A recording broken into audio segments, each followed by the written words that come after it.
Never stop believing in love.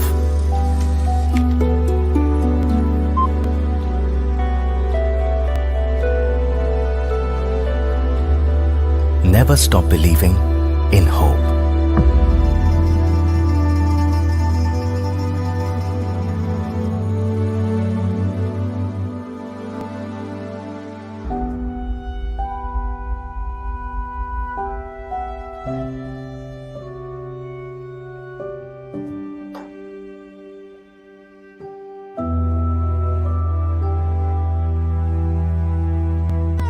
Never stop believing in trust.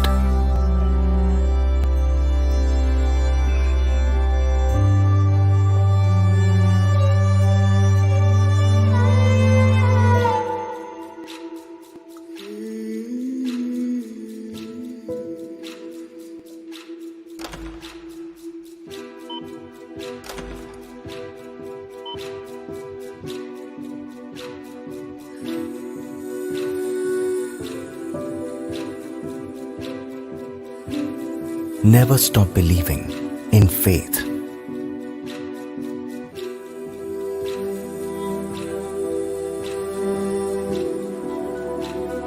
Never stop believing in care.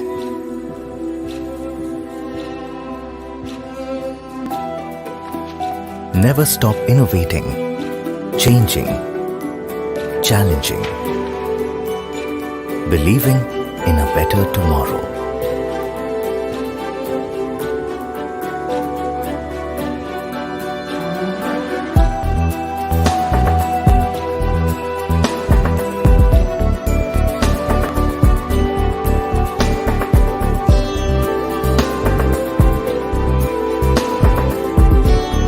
Never stop believing in smiles.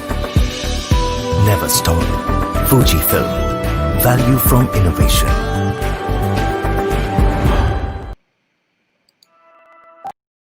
Wonderful.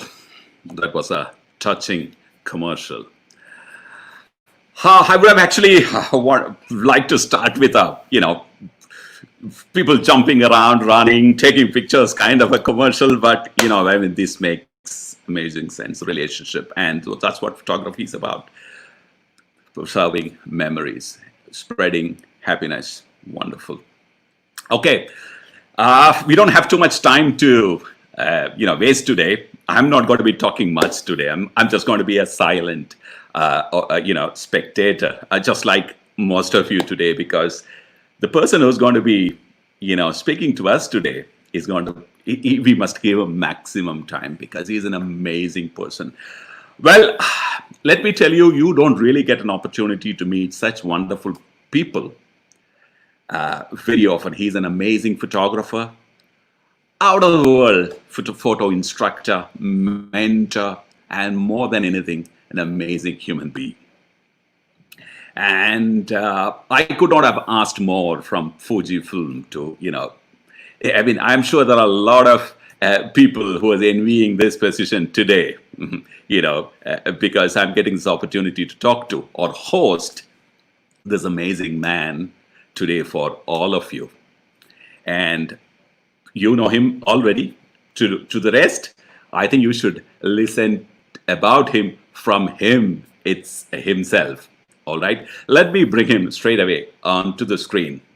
And he's none other than amazing Zack Arias. Who are you talking about? That's not me. Hi. Hi, everyone. Wonderful. Welcome, Zack. It is exactly a year back that way we met, and we heard that amazing talk of yours during the GFX 100 launch in Mumbai, and we did not have enough of you that time. You went away immediately. Of course, you went around speaking to a few people in the country, but you went away.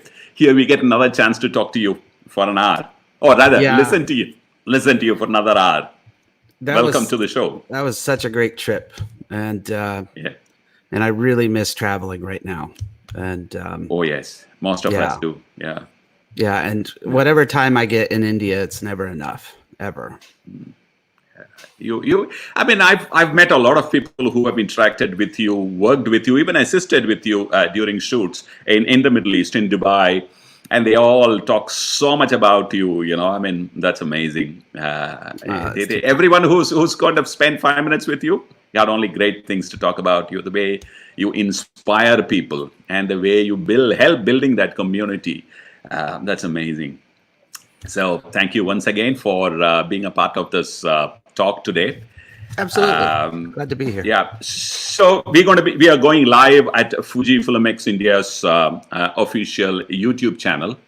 And because of the way we are streaming today using an RTMP server, we won't be able to see the live comments on the screen. So we have our friends from Fujifilm sitting on the sideline, and they will feed us with questions as and when they come. So I would like to hand over the baton to you and take us through this evening. But to update our viewers, Zack is going to talk about himself. He's going to show a little bit of his work, whatever he has prepared for, because he's got a wide collection of work, portraits and rock stars and you name it. He's been traveling, he's been shooting, editorial stuff, amazing stuff.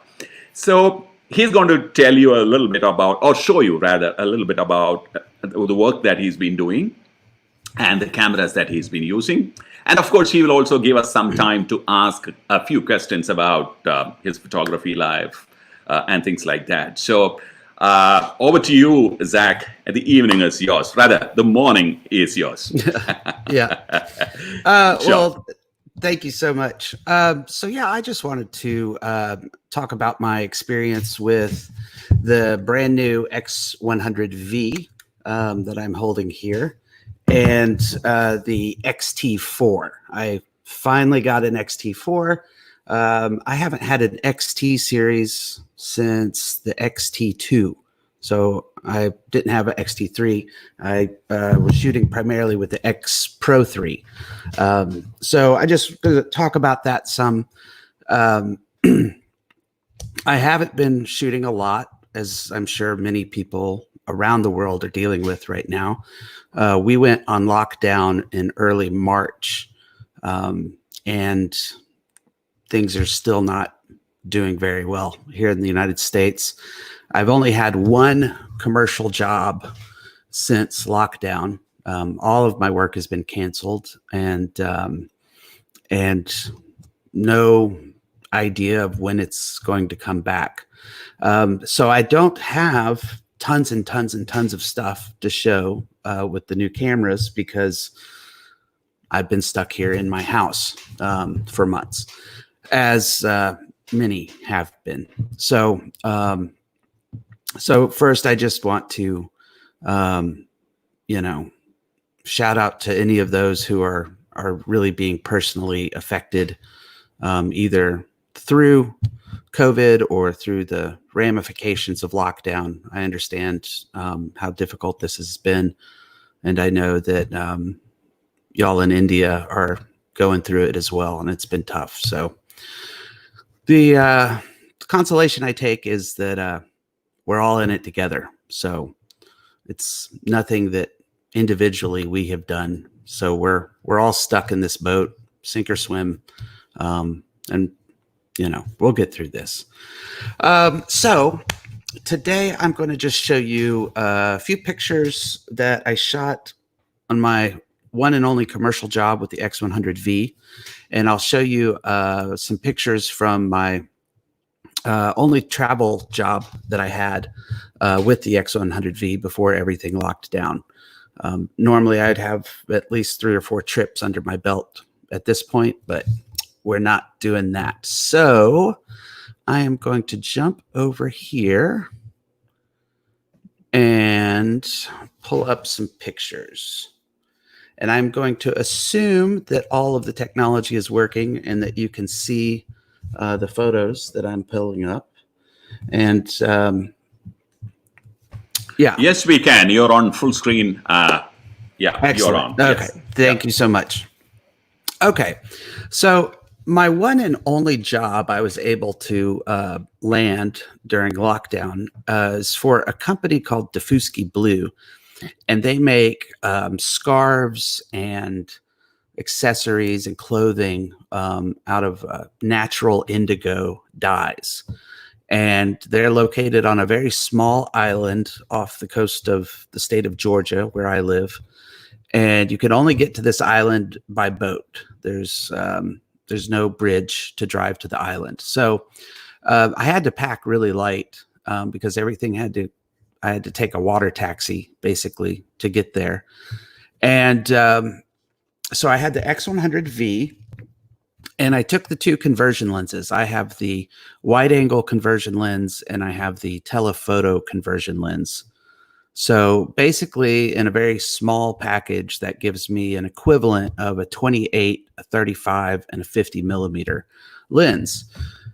And I took one single light. I was shooting with a Photix Indra 500 and I was firing it with the Photix Odin light trigger. And then I had I believe it's a 120 centimeter octabox that I had on that. And what we needed for these pictures was just kind of light and airy, nothing too dramatic or overly, drama and dark. But I did shoot some sample photos because I knew that at some point I would, want to talk about the abilities of the X100V, what you can do with such a small camera, and really, most importantly for me in commercial and editorial work, is the X100 has a unique feature to it in that it has a leaf shutter lens instead of a focal plane shutter. And what the leaf shutter lens allows me to do is to sync my flash at higher shutter speeds than I normally would with like an X Pro 3 or an XT4 that have focal plane shutters. So I can shoot at 1,000th up to 2,000th of a second on my shutter speed and still use my flash without any need of high-speed syncing or hypersyncing or any of that. I shoot all manual settings. I don't shoot TTL. I like to dial everything in myself and just keep it consistent.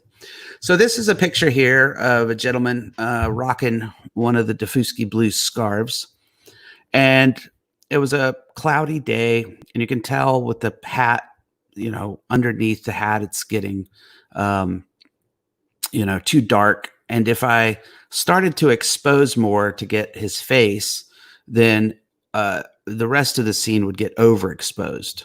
So I find kind of a nice balance of the ambient light in the scene and then just add a little flash. And I brought that ambient light down just a little, not to make it too dramatic.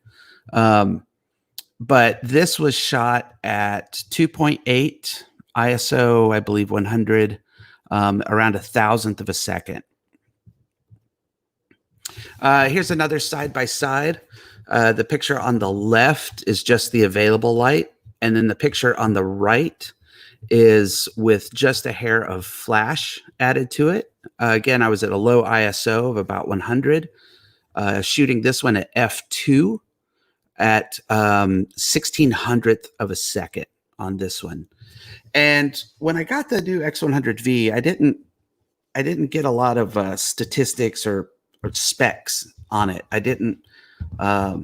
I just got the camera wrapped up in a box, not even a an owner's manual.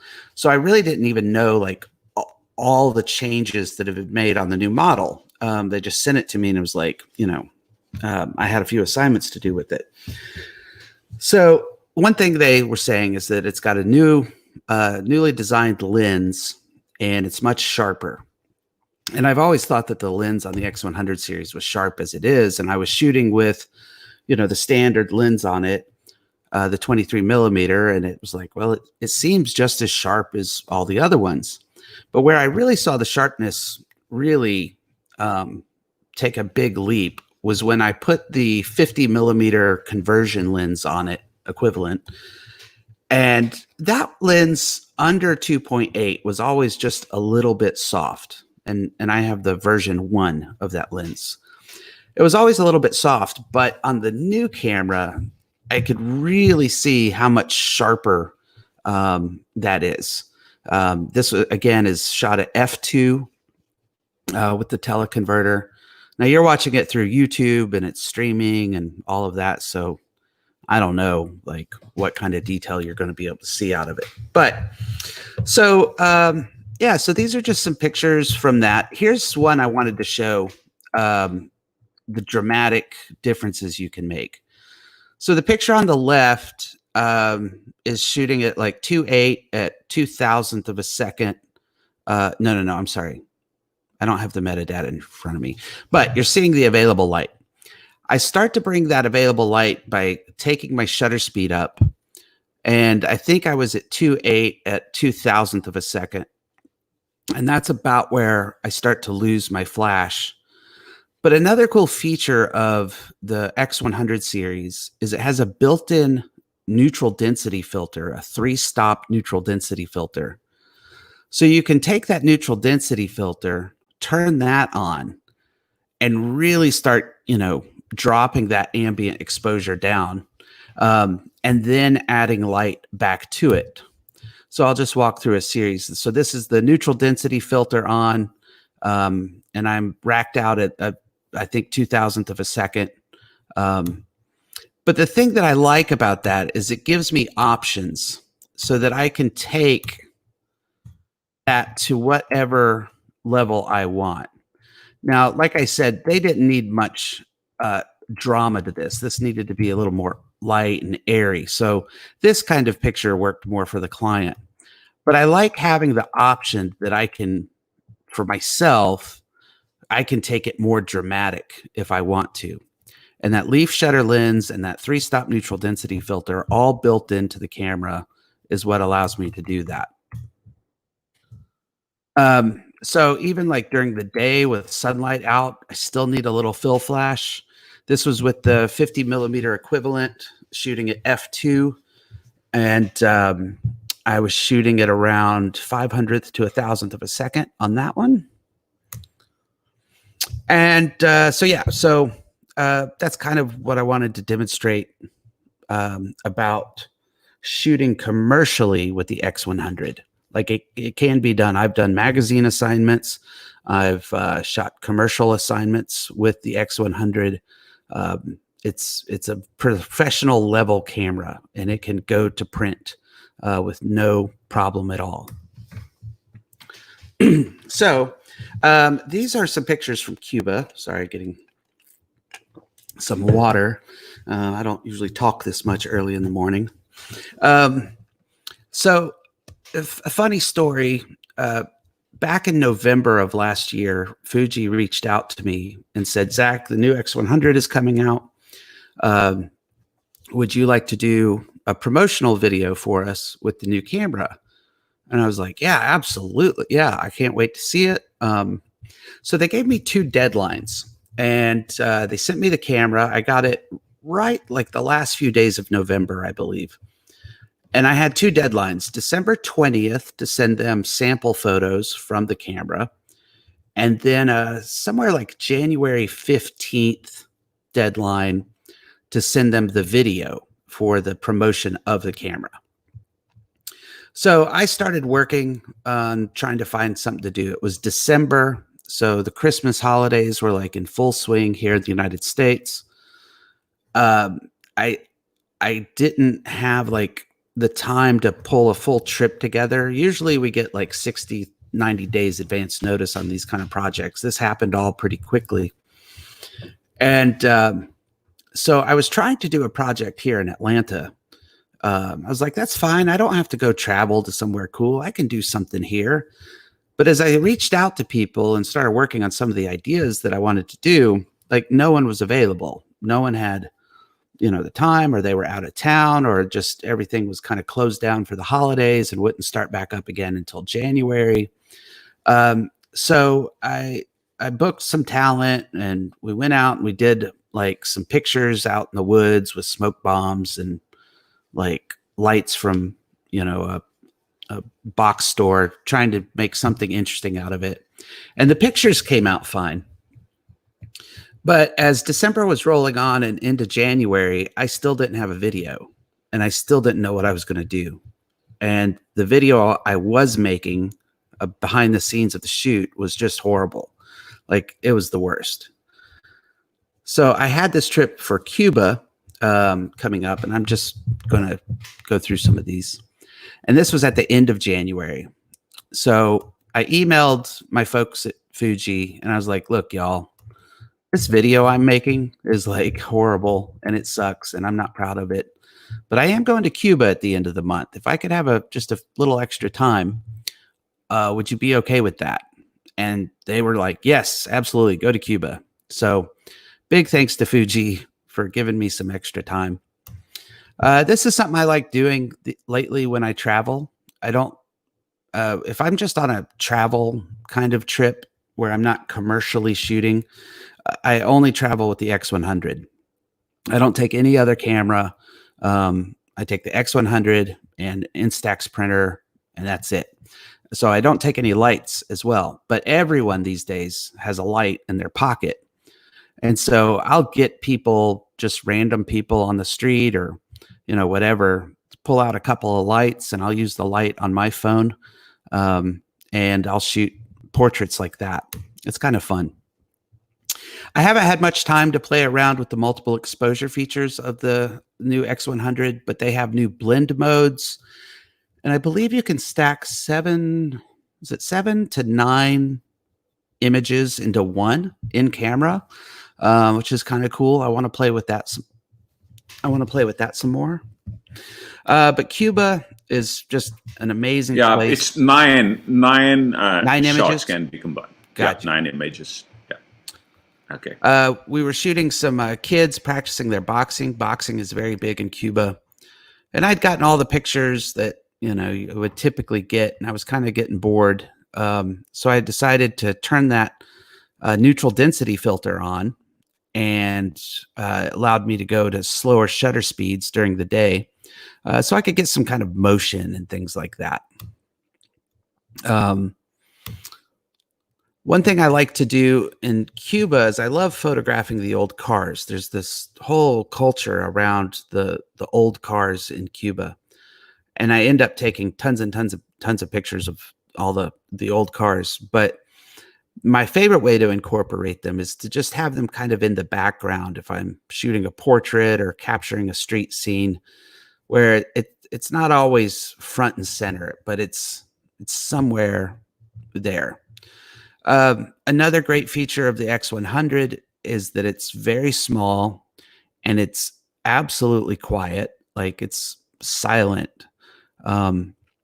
You don't look like you're, a professional photographer with a big DSLR that's going clap, clap, clap, clap, clap.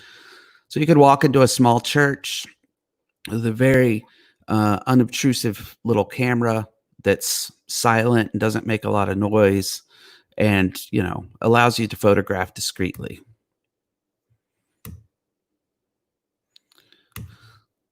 This was just a grab shot. I love this picture. We were walking. There was a group of us walking to lunch, and I was chatting with someone I was walking with, and I saw this guy and girl just coming down the street really quick, and I just picked my camera up without even looking through the viewfinder and just kind of fired off a picture, hoping I got something. I was proud to get that one. When you travel, I will tell you what, nothing will open more doors and start more conversations for you than an Instax printer. I have the SP2 and the SP3. I like them both. I can't decide which one I like more, but on this trip I took the SP3, which makes the little square prints, and it prints directly from your camera. If you have to be shooting RAW plus JPEG or JPEG only. And I'll say something controversial here. When I travel on jobs like this, 99% of what I shoot is JPEG only. I only shoot JPEG. I don't go on these shooting RAW and JPEG. I don't need 18 million terabytes of, random travel photos. But I tell you what, that printer will, everyone loves those prints. I've never met anyone that it didn't just make them smile. Yeah, so here's some more of the cars, and it's that Fuji color, y'all. Fuji has always been about color, and they nail it like no one else.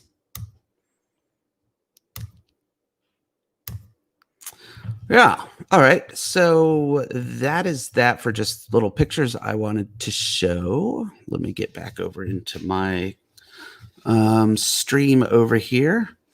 And yeah. So that's it for the picture show. We can kind of go through some of the questions and things like that, Radha. Sure. Hey, thank you very much. Cuba is in my wish list. I mean, that's a place. It's a photographer's paradise. I mean, I've seen some music videos.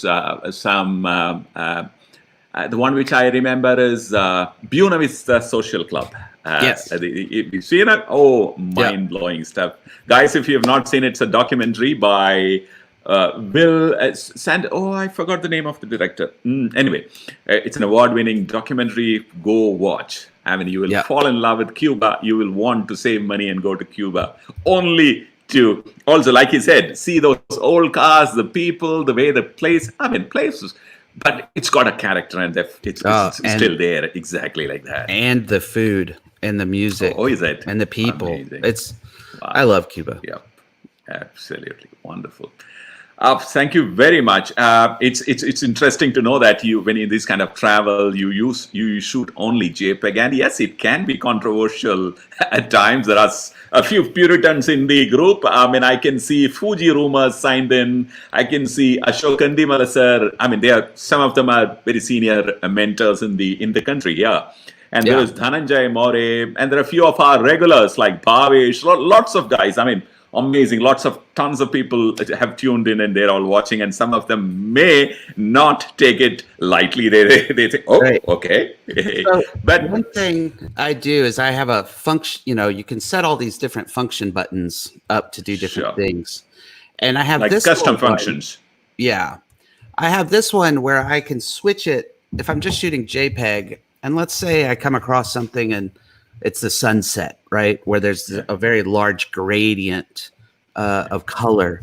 Then I'll switch real quick into a RAW plus JPEG, because I know that if I want that gradient to be as smooth as possible, I really need the RAW of that, right? For most purposes, a JPEG is still fine. But for all the rest of my street photography and travel photography, it's all JPEG.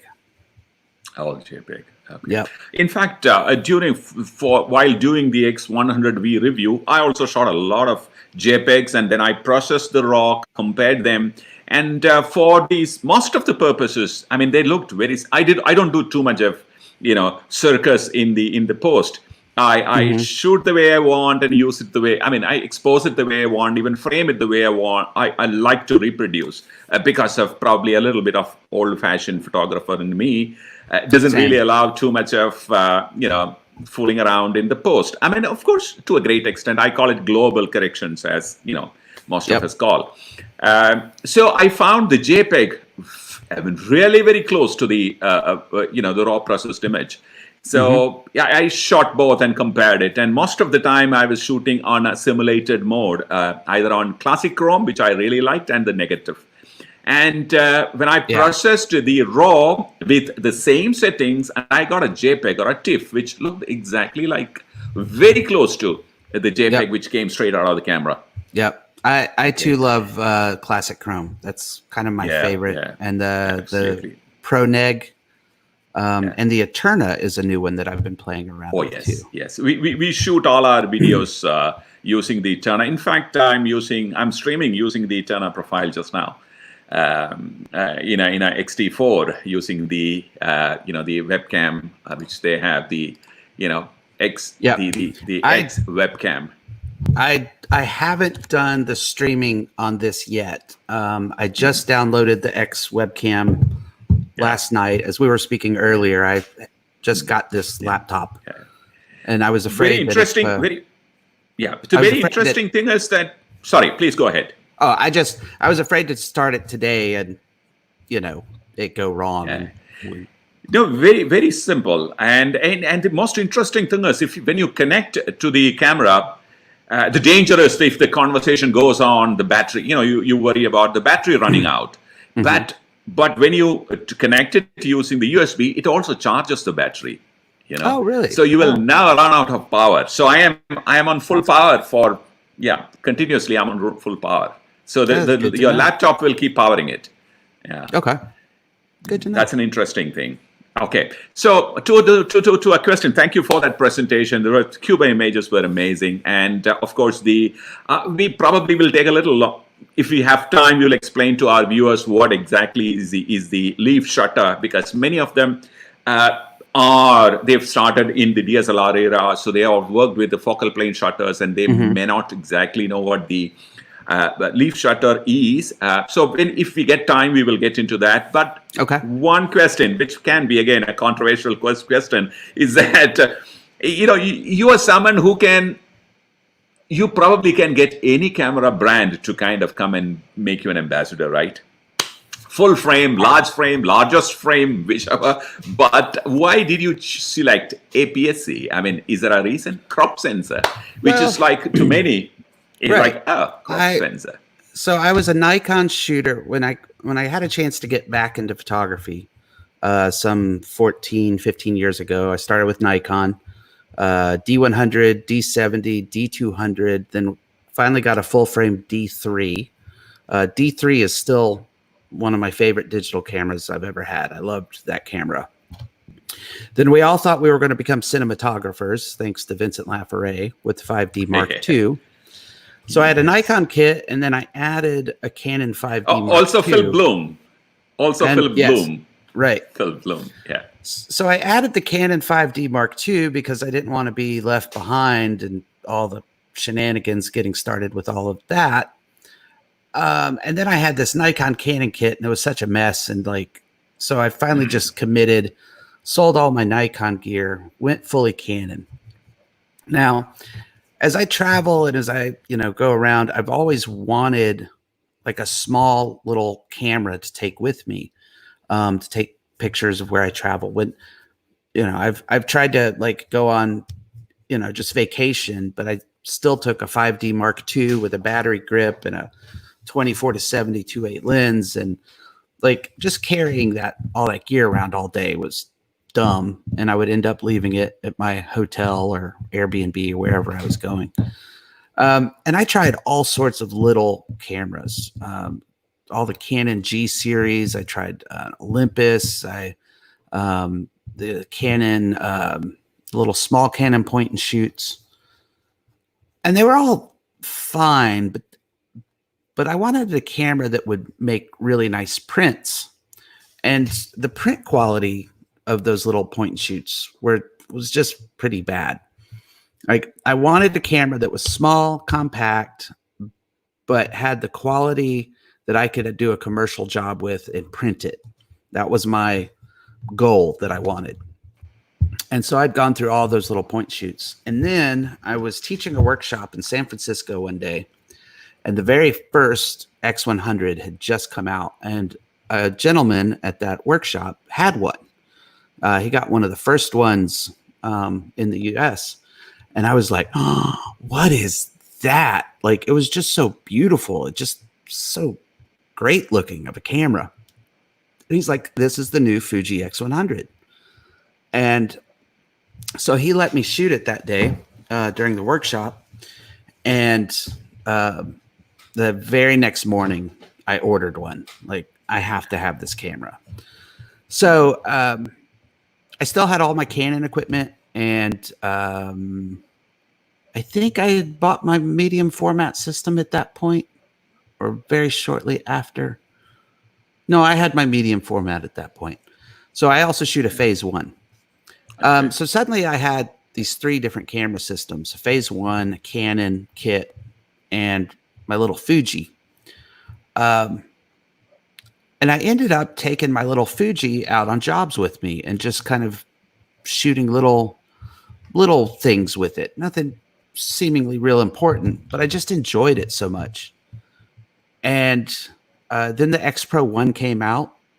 And it's at that point, Fuji contacted me because I had been blogging about the X100.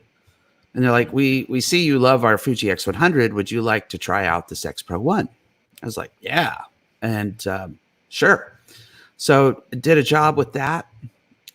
And then just what happened was just over time, where I would shoot the Canon, I ended up taking the Fuji. And I replaced a roller bag of equipment with a backpack of equipment. Mm-hmm. And just the process of shooting the Fujis was more enjoyable. I liked the equipment, the feel, the how small they are, and the image quality. When I would make a print, I'd print something from a Canon and I'd print something from a Fuji, and I'd put them on the wall, and I'd step back and I'd look at them back and forth. I'm like, the Fuji stands up to all this Canon equipment. Like, it totally stands up to it. And I never ended up doing tons of video work with the Canon. So I guess about after a year of my X Pro 1, I was like, dude, this camera's fine. Like, I love this camera. And so I sold all my Canon equipment. And I have Fuji and I have phase 1. Yeah. And no regrets. Okay. So you have a definite reason for shifting from, let's say, the so-called full frame to, let's say, an APS-C. But many people I've seen, they kind of, they get attached to the camera that they're using. They don't look at it objectively. And is it good enough? Is it the right gear that I'm using? Instead, they start romanticizing the brand, the camera. Right. Do you go through that kind of a situation where you are like, and currently you're in romance, or you're in love with the camera that you're using, or is it very it's a decision from the top story? I mean, as in from your head rather than from the heart, or is it a mixture of both? I mean, the only camera I romanticize is this X100. This is like my desert island. I totally agree. Totally agree. When I look at this camera, it makes me just want to go somewhere and take pictures. The rest of my gear, honestly, I mean, I've been shooting for a little over 20 years now, trying to. Like, that's school and assisting and, having all sorts of crappy photo jobs in my life. Gear is like, it's like an appliance. It's like, I don't get really excited about... I don't get super excited about my refrigerator or, shopping for a new washer and dryer. But you need a washer and dryer. You need a refrigerator, you need a microwave. I need tools that are good quality. I need tools that will travel well. I need tools that feel good in my hands. And now in the digital world, I need menu systems that make sense and I can navigate through the camera quickly. There are other cameras like Sony. Sony makes, amazing cameras that people absolutely dearly love. But every time I have to go through a Sony menu, I just want to smash my head against the wall. When I teach workshops, there'll sometimes be 2 people there with 2 different models of Sony, and I need to turn something on or off on both of them. and to do so are in completely different menus on different cameras, you know. Exactly. So Okay. yeah, but people, you know, I tell people like between the APS-C and the full frame these days, the difference is so negligible. They're both great. No one is making a bad camera right now, you know. It comes down to, like, I look at these Fuji cameras and they make sense to me. I love their manual dials and knobs and buttons. It feels good in my hand. The lenses are sharp as a tack. You know, it's just a cohesive system. And the thing that's really great about Fuji is the support. They constantly support their older products. They don't just come out with a new product and forget about the old ones.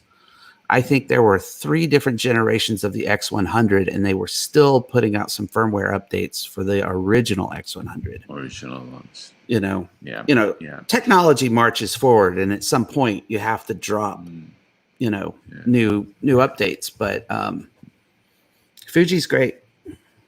Now I mean, while I realized that you got the new XT4 delivered to you. Yes. I mean, did you get a chance to kind of work with it, or COVID is kind of limiting your? Well, COVID is killing everything for me.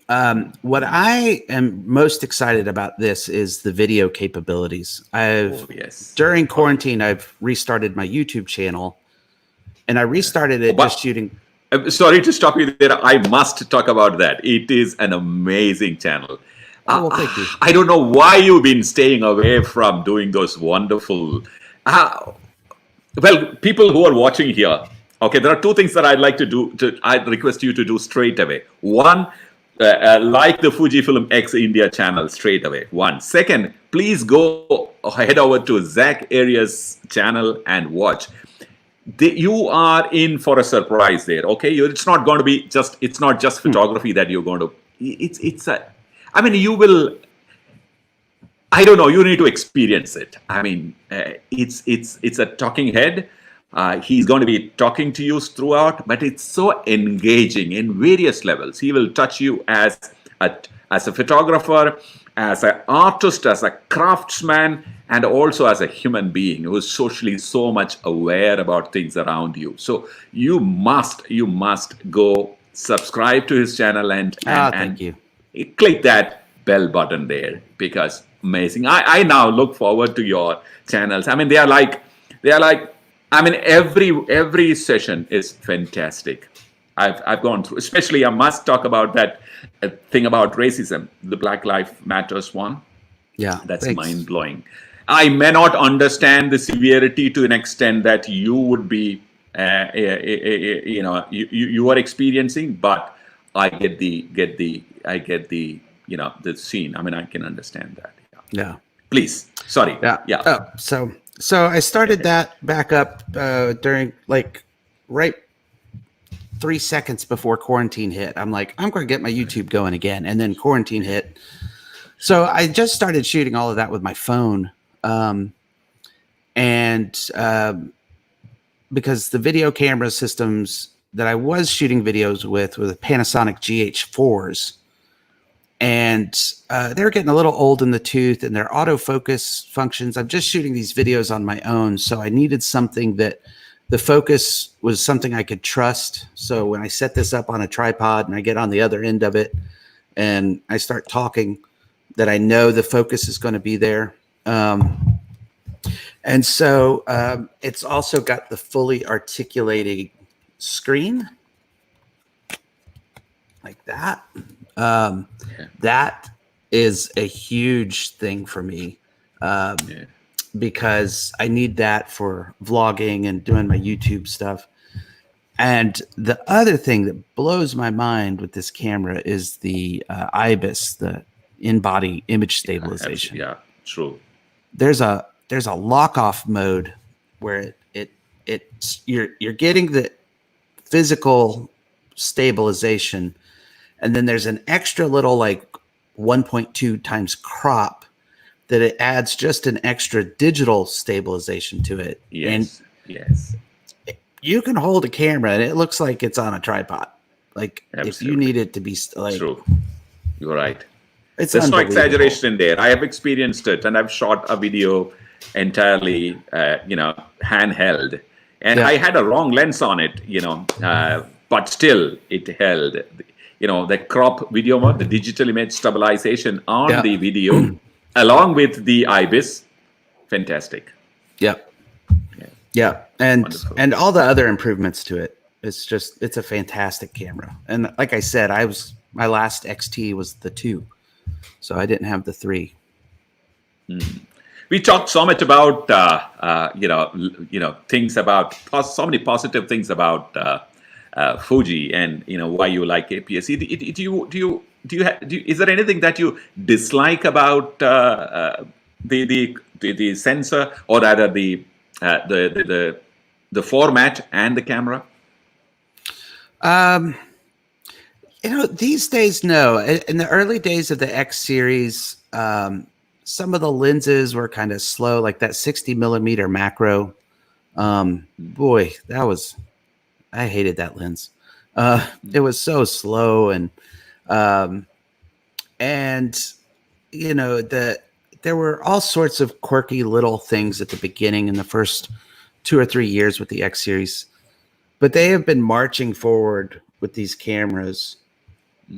And like this X100V, I think, I don't know, they've added the tilt screen to it, which it took me like a week to remember that it had that. And I look at this thing and I say, I don't know how you're going to ever make it better than this. Absolutely. Like, I agree. I agree. But It's a classic design. Yeah. It's not. If you said, Zach, you have to save one camera that you own and restart your career, it would be this. I'd let my phase 1 go. And people who talk about full frame, I've said this before, if you want to talk about full frame, then you need to go shoot medium format. And a lot of people have told me in the past of like, well, if Fuji made a full frame camera, I'd be interested in that. They basically want, a Fuji equivalent of a Sony A7 III RS59, whatever. They want that full frame in the small mirrorless body. And I've always said that was a bad idea because the full frame market is saturated. There's tons of heavy competition. And when you go to that full frame, I kind of think it's ridiculous sometimes. I've picked up a few of the Canon and the Nikon mirrorless cameras. I've played around with those a few times. And it's kind of ridiculous. It's like, okay, you've shrunk your body down, but you still have these big lenses on them. Like, the thing with Fuji, especially when you get to the primes, you have a little smaller sensor, but you also get smaller lenses, and it makes the whole little package. So it's almost like if you're still going to have this big ass 24-70 2.8 lens, now you're just putting a tinier body on it, but you still need the big lens for the full frame. Absolutely. Yeah. And if I'm going to go with a big camera, and if I'm going to have some big lenses, and you want to really talk about image quality and you really want to like pixel peep, then you need to go shoot medium format. Like that GFX 100. Oh, yes. Oh, my God. It makes a 35 millimeter full frame look like a toy. There's nothing like medium format, in the digital world. And so Absolutely. I applaud Fuji. Like, they just skipped over full frame and just went medium format. And they are making excellent medium format cameras. Sure. So we are all, I totally agree, because I shot with the GFX 100. I've shot with the APS-C. I think it's very logical that they kind of skipped that entire full frame market completely and went, Yep. I also have used the phase one. The last one I had was the P45 Plus is the one which I had. I had it with the phase ones on digital. I'm even forgetting the name of the body. The DF? D1 DF, DF Plus. body? DF Plus. That was a horrible body system. I hated that body. I also had a couple of those, expensive lenses too, the 110 and anyway. So I don't use it anymore, but it was so limiting with that, focusing point right only at the center. Yep. Every time you refocus, you will miss your target, and you need to really trust your experience and your eye to get that thing out. And this, in more ways than one, the GFX actually, I said, why didn't it come a little earlier? I would have saved a lot of money, because a medium format phase one system, in this country, you can actually buy a small apartment with that money, I know. Whereas GFX 100 came in and fantastic. It was an amazing camera. But okay, we are in this COVID kind of situations. Oops, what happened? The power went. Is that okay? Okay. All right. I think. I think there was some fluctuations. We are in this COVID kind of situation, and lots of people, especially photographers, are kind of struggling. You yourself talked about it. In a way, how COVID affected you, we are all grounded. What do you see? How do you see things getting better? And what do you see as a future for a photographer in the coming times? To be honest with you, I don't even know. I don't know. I don't know if we'll ever. It's going to be a while until we're back to normal. I think is an understatement. I'm trying to stay in touch with my clients through all of this, but they're worried about their jobs as well. So when things kind of open back up again, are my clients going to even still be there? Like the business and the entities will still be there, but the people in the position that hire me, I don't know if they will still be in that position. Someone new will come in, or maybe they'll go off to another company and remember to call me. Like, I don't know, here in Georgia, we have a lot of film and television production work. We produced more movies and television shows in the state of Georgia than they did in California last year. Is that so? Yeah, Okay. we call it Yollywood.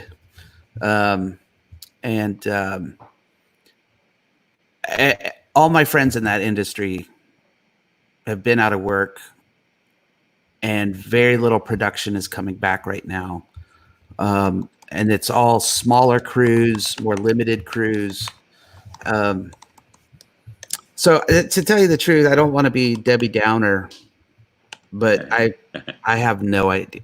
None of us have ever lived through this before, and we're still trying to figure it out. So I don't know. I don't know. Yeah.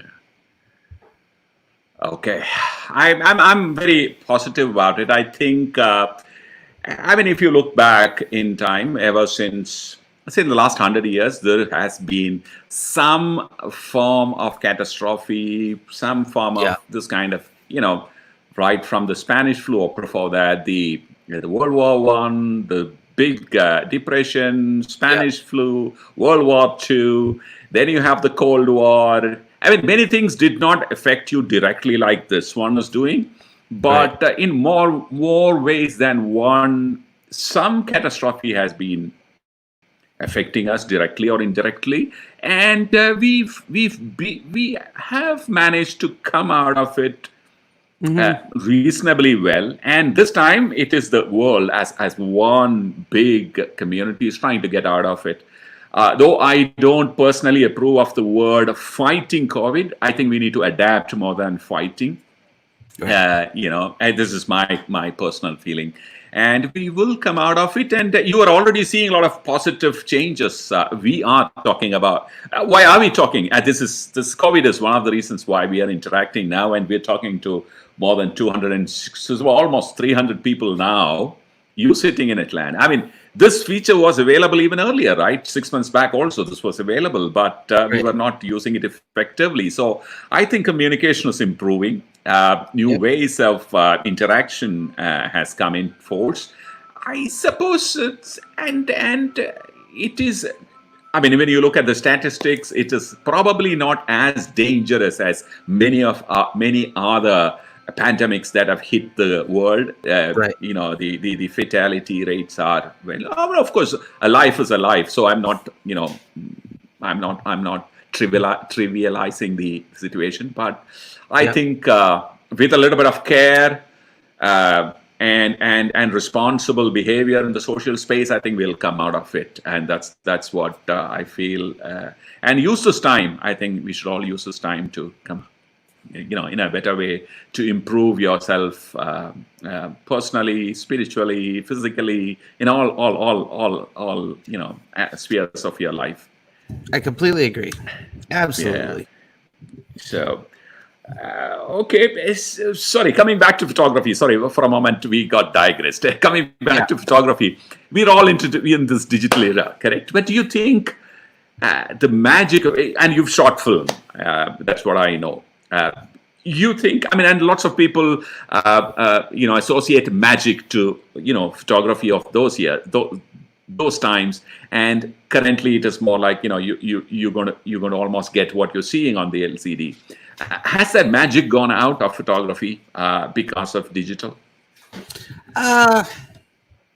Yes and no. I mean, there was a learning process with film. You got 24 to 36 pictures, then you had to wait to see what you got, and you would go mess up 10 rolls of film that actually cost you money, and you're like, well, I can't do that again. I have to find out what I was doing wrong and be better at it. It was a slower process. It made you think more. Now we just thousands of pictures, and it doesn't cost us a dime besides buying the camera. There's always that magic of the darkroom. I do feel sorry for people who've never printed in a darkroom. I mean, because that just, there's nothing like it. Being in a darkroom. That all said, I sure as hell do not miss film. I have no interest in shooting film. I've had a few moments where I get nostalgic and I want to shoot some 4x5 or 8x10, and then I think about it. I'm like, nah, I'm good, because I would just end up scanning it and pulling it into Photoshop and working on it like anything else I shoot. So absolutely. Hey, thank you for those insights. I think it's the right time to get into some. We're getting a lot of questions from the viewers. So our Fuji team have pulled out some questions for us. So can I read it out to you? So that probably you can. You're all probably able to see it as well, but. Let me read it out to you, sir. This question is from someone called Abby Fee. Sir, I want to get into professional photography, but I am a beginner. Which Fujifilm XT series is the best for a long run? I would say, since you're just getting into it, the XT4 is out now. So that means you could get an XT3 at a really good price. I mean, I've had the XT1 and the XT2, and they're great. So if you could find a good deal on the XT3, I'm always about, when a new thing comes out, we always want the new thing, but that's also an opportunity to get a good deal on the last thing. Absolutely. Case in point, just yesterday, I bought a 1.5 year old MacBook Pro, and it saved me a ton of money. And this computer a year ago was like the hot stuff, and it's still great. You know, I don't need the brand new thing. So yeah, I'd say the XT3, if you can pull that. XT3. Wonderful. And XT3 in India is currently on offer. I just read the Fujifilm post this morning, and they are offering fantastic price for the XT3. So that's something which worth checking out. And XT3 to me is an all-time great camera. There are a few cameras which I can personally consider as all-time great cameras, and Fuji XT3 is one of them for me. I've not used the XT4 enough. It's here. It's only 3 weeks old in my hand, but XT3, brilliant, both for stills and for video. Amazing. So the next question is Chubix1. What raw conversion software do you use? So I go between Lightroom and Capture One. I use Lightroom if I'm having to deliver a lot of pictures from a job. So like that Diffusky Blue job I told you about at the beginning of this. I shot for 2 days. We shot multiple locations, and I think I delivered somewhere around 300 or 400 photos, final edits, big edit. So I worked all on that in Lightroom because I work faster in Lightroom. Lightroom is more intuitive, and for production work, I can blow through some pictures in Lightroom quickly. Okay. Capture One, I believe, offers its final output is usually a hair bit superior to what Lightroom is. There's more control. You can get down into the nuts and bolts a little more, but that also slows me down. It's not as intuitive as working with Lightroom. Okay. So if I'm only working on a handful of pictures, I'll usually do that in Lightroom or in Capture One. In Capture One. Yeah. Okay. Thanks.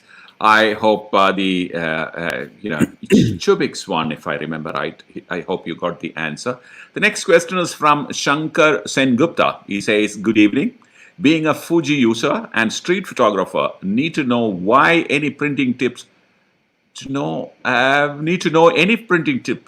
Zack can offer. Also, any printer brands or models. I used to do my own printing. And then I had a really big realization one day is that I hate printing. Like I hate printers. I hate ink.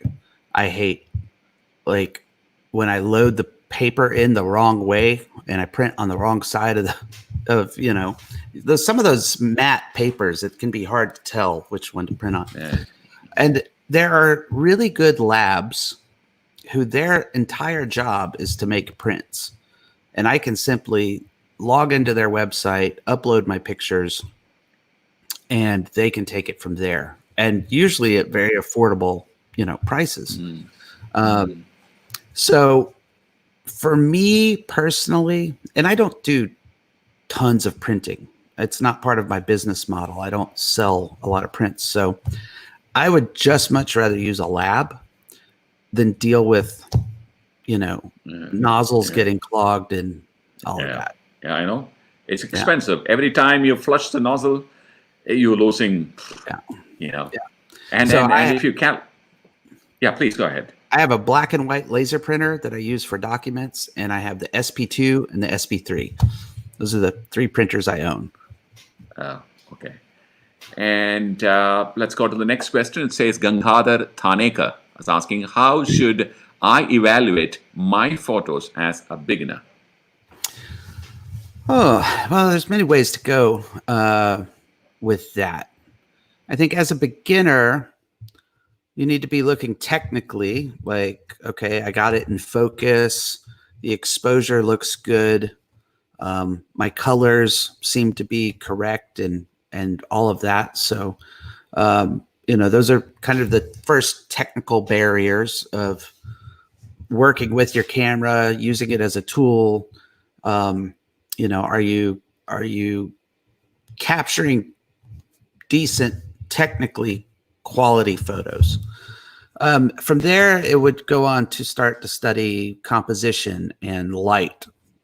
You might have a technically good photo, but you've got a tree coming out of somebody's head in the background that is kind of distracting, or a technically good, well exposed photo, but the light quality falling on the person's face might not be very good. So then you have to start to identify, okay, this is bad light and this is good light. And I'm just talking natural light, not talking about you have to go buy strobes and flashes and all of that. So find a good light and starting to get simple, clean compositions. And eventually, my biggest advice is to find one or two people who you trust, one or two people you can look to who say, okay, they have more experience in photography than I do, and I like their photos. They don't have to be a professional, but they can just be a good, competent photographer. Then you look at their work and say, I would like to be at that level of competency with my work. And reach out and see if you can build a relationship with one or two other photographers who will give you honest feedback on your work. Very important. Been a little further down the road than you, and they can start pointing out things so that the next time you go out and take pictures, that's up in the back of your brain. You go, oh, I need to remember to not do that thing with the head. And yeah. Great. I hope Rahul got the answer there. So this one, Hey Ram, okay, that's the name of the man, okay. Does the film filter simulations have any benefit for a commercial photographer, or it is more feel-good feature? He's talking about the film simulations, right? As a commercial photographer, I don't see any benefit of having it. If I'm shooting commercially, then I'm going to usually just shoot a standard film simulation, or no simulation at all. If I do, I'll shoot RAW plus JPEG and maybe do a classic Chrome or something. But in the commercial world, I usually want a pretty basic standard starting point without anything applied to it. But personally, I have my own aesthetics and what I like and how I think a scene is, kind of reinterpreted through a color film simulation or a black and white one. And so for me, it's just kind of a personal preference for my own personal work. Okay. Thank you.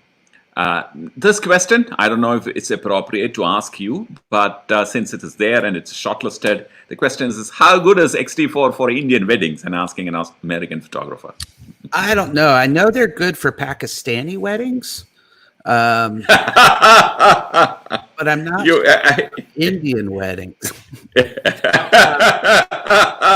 There you go. I don't know. Don't ever use it for a French wedding, though. No, I'm only joking. So I haven't shot the XT4 very much, so I don't really have that much experience. But what little experience I do have is the focusing is amazing. The ISO performance is spot on great. It's very quick. It's very responsive. It's easy to handle. And I would have no issue. I used to shoot weddings. I shot weddings for about 7 years here in Atlanta. And I photographed a number of Indian weddings. And I photographed a number of Indian weddings with like a 5D Mark II and a Nikon D200. And those cameras are, the XT4 is superior to the old 5D Mark II and a Nikon D200. So if you set me loose at an Indian wedding today with an XT4 and a couple of lenses, I would totally be fine with that. I'd make that happen. I'll make that happen. Yeah. Wonderful. I think you got the answer, I'm sure. That's a good one. Not good one. All right. Okay, there you go. So let me look at the next question. Let me remove this and try and look for the next question. How compared to video format? So this is from Abhishek, and Abhishek is asking. Sorry, that's a question. Let me just paste it here. Because of this, RTMP, I need to. It's a kind of a long word.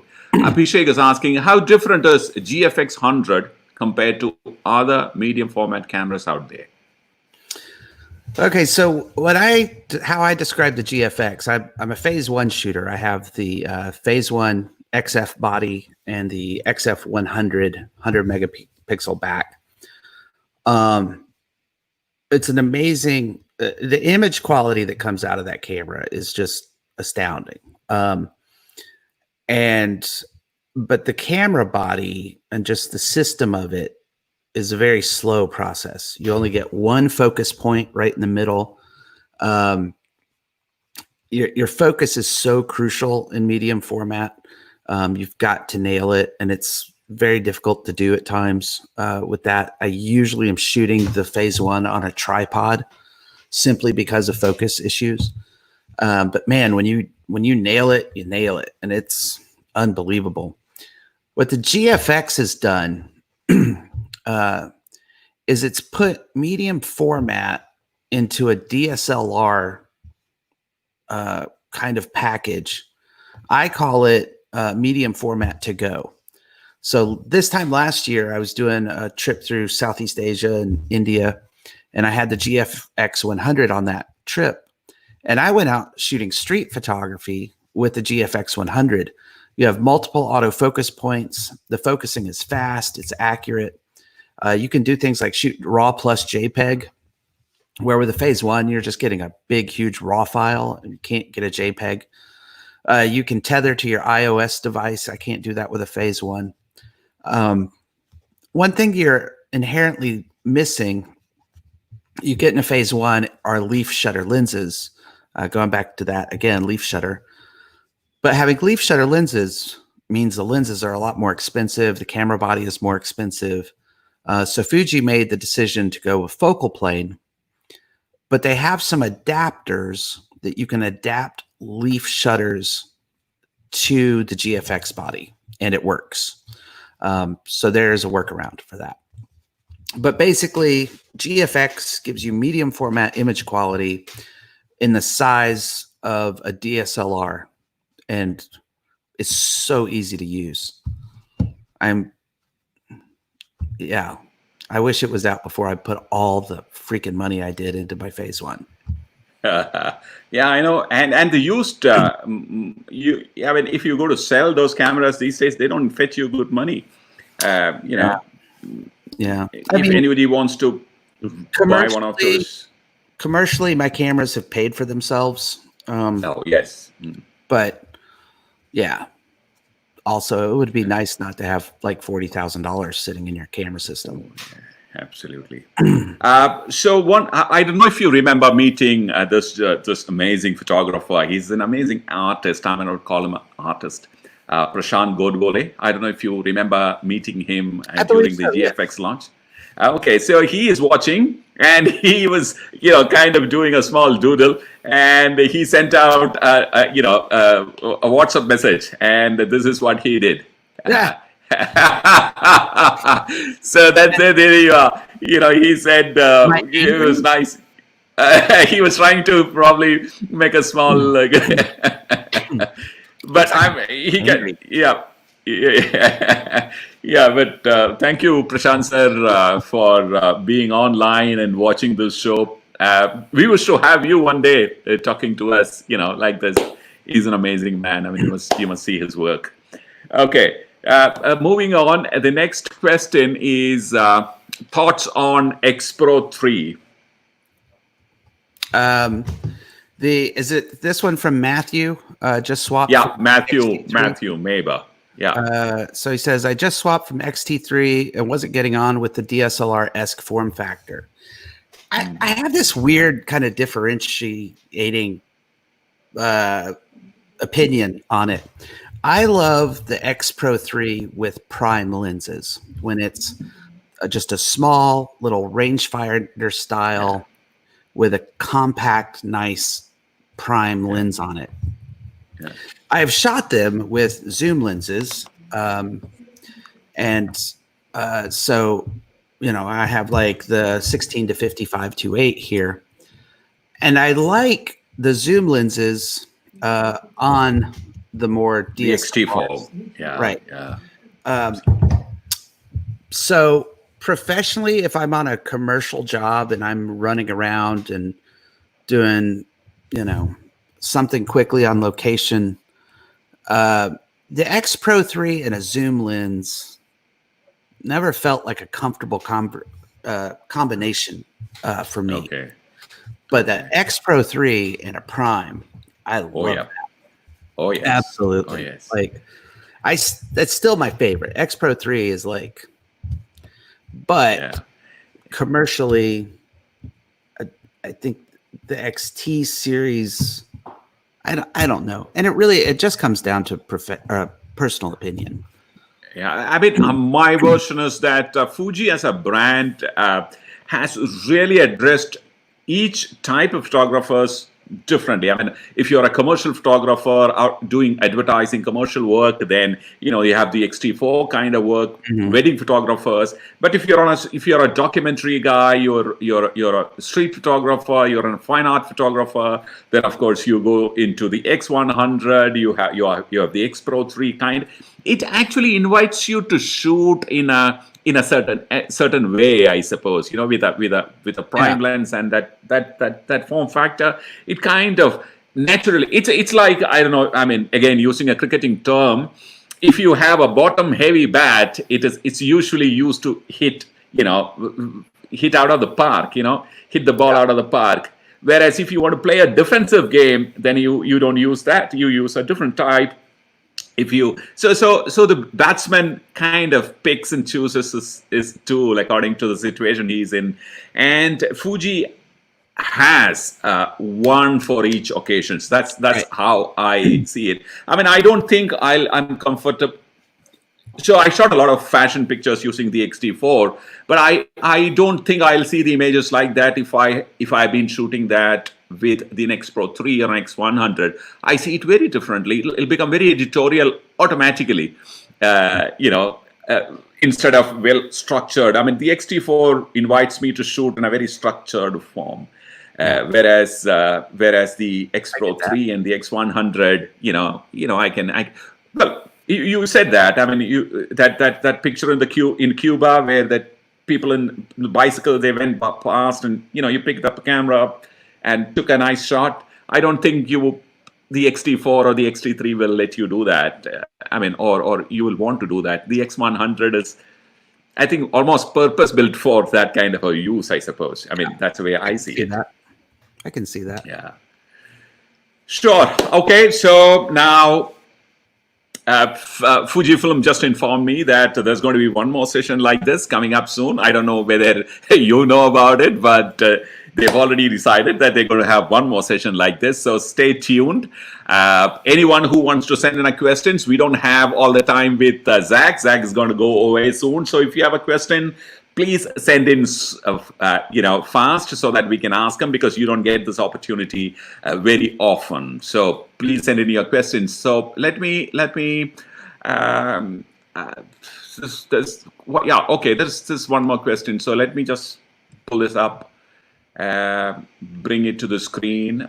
Give me 1 second, please. And here it is. Okay, there you go. Sir, it's from Mayanza. Sir, do you suggest any strategy for making an online portfolio? My aim would be to be a commercial photographer, but more of a storyteller. Yeah, I think to try to quickly answer that, a strategy for making an online portfolio. Less is more. You don't want to have a portfolio online that has hundreds of photos. you should be able to get your point across quickly, and people, you want to let people wanting to see more. So if they look at your website, then they want to meet you, and at that point you can have a printed portfolio that has some different work in it that's from your website, so they get to kind of see an expanded view of your work. Or you can have a tablet that has a few different galleries of your work that's different from your online portfolio, because you're hoping that website gets you meetings, and when you go to the meetings, you need some different things to show.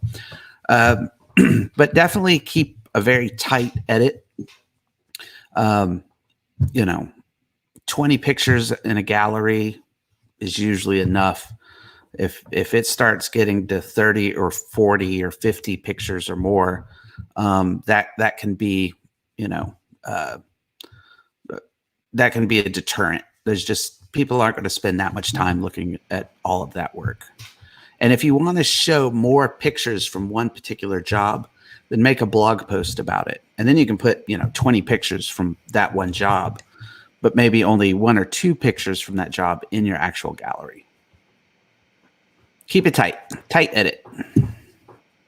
Okay. So the next, let me put in the next question there.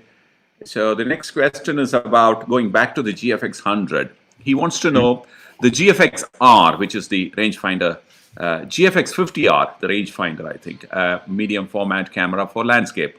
Do you suggest it? Price-wise, it's almost equal to a full frame. Yeah, no, absolutely. I mean, landscape, you're hiking out somewhere and you're going to set up a tripod and you're going to, you're out there to get that shot, right? And then you want just the best quality, the best sharpness, the best color rendition that you can get from having hiked out to wherever to get that picture. If I was doing landscape photography, I would be doing it on medium format. Absolutely. Because, you're not trying to capture a fleeting moment. It's not like wildlife photography, right? Like you're trying to shoot flying birds or something. I would take a GFX 50R over a DSLR or full frame mirrorless. If you're looking at price wise, I'd rather have the GFX. Wonderful. Hey, thank you very much. I think it's what? It's almost 1.5 hours. Thank you very much, Zack, for being with us and patiently listening to the questions and thank you, Radha. Patiently giving us the answers. And to all the people who have tuned in, a big thanks from me personally and from Fujifilm India. And I also would like to thank Fujifilm India for giving me this opportunity to talk to this wonderful man here. And Zack, it's been a pleasure. Meeting again, talking to you, listening to you, and everyone, once again, please, you must subscribe to Zack Arias' YouTube channel. Very important because, he's going to give out, he's been giving out, what's the right word? A wholesome advice. It's not just photography, technique, camera, etc. I mean, you go to his channel and you will know. You will be happy that you subscribed. Thanks, and also subscribe to, hey, you're welcome. I mean, it's a sincere, it's not because you are here and we're talking to each other. It's a very, I mean, I really feel that way. So yeah, you must, and again, subscribe to Fujifilm X India. To everyone, the COVID, I hope, is coming to soon will come to an end, but it's not time yet to kind of jump around and be adventurous. Be very responsible. Take care of yourself. Take care of your elders at home. Behave responsibly in the public space. Maintain all that social distance. That's the only way you can adapt and continue forward. You're going to be like this for for some time till a vaccination comes out or some form of medicine, some form of prevention comes out. So be very careful, very responsible, stay home, stay safe. And Zack, you too. And regards to your family, everyone in your community, all the best. And thanks for being with us today. Well, thank you, Radha. Thanks for having me. And a big thank you to all of you guys on the Fujifilm India team. Thanks for putting this together, and thanks for having me. So there is a small kind of a ceremony in Fujifilm. So I kind of take we bring all the Fujifilm guys onto the screen. Okay, I don't see Saurabh, and I don't see Saurabh. Saurabh doesn't have a camera. And do one Fujifilm X thing, and somebody takes a screenshot. And I think Saurabh is going to take the screenshot. Is it? Saurabh, just let us know when you have done the screenshot. Oops. Okay, there you go. Thank you very much. Is there one more person? No. Okay, I think we got a shot. Thank you very much once again. Thank you, everyone. Thank you, Dhananjay sir. Thank you, Ashok ji. Thank you, Fuji Rumors. Thank you, Prashant sir. Thank you, Shankar Sengupta, Bhavesh. I mean, there's tons of people who have come here and, commented. Oh, fantastic response. Great. Thank you, everyone, for coming here. So it's about close to 500 is the number that we are looking at. Wonderful. Great. Thank you very much once again. And like I said, stay safe. And we'll be back with Zack very soon at the same platform. See you. All right. Awesome. Thanks, y'all. Bye for now. Bye. Bye-bye.